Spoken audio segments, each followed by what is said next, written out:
কি ভাবছো? এত বড় পার্সেলের মধ্যে কি আছে, তাই তো? দাঁড়াও দাঁড়াও, সব বলবো। So hello everyone, welcome to my new video.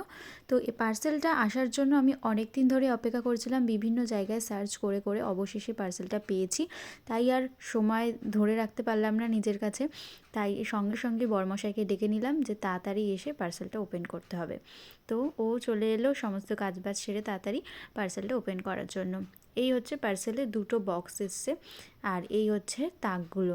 তো আশা করি অনেকে বুঝতে পারছো, অনেকে হয়তো বুঝতে পারছো না যে এটা কী হতে পারে। তো তার জন্য একটু ধৈর্য ধরো, সবই বুঝতে পারবে।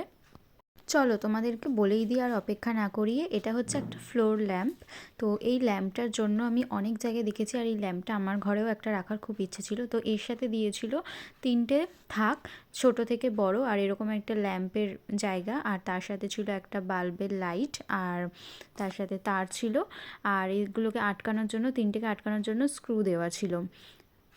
পরপর যে 3টে থাক দেখছো, এগুলো কিন্তু কাঠের তৈরি, কিন্তু কাঠের হলেও এগুলোর কোয়ালিটিটা কতটা ভালো হবে সেটা আমি ঠিক একটু ডাউটে আছি।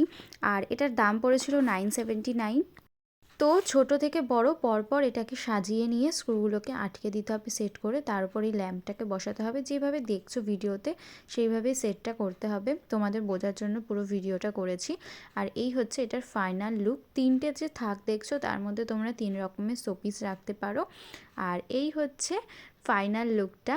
কেমন লাগছে অবশ্যই কিন্তু জানিও, আমার কিন্তু খুব পছন্দ হয়েছে। আর আমি এখানে একটা ওপরে শোপিস রেখেছি, নিচের দুটো থাক যেহেতু খুব একটা দেখা যাচ্ছে না, সেই কারণে ওপরের শোপিসটাই আমি রেখেছি।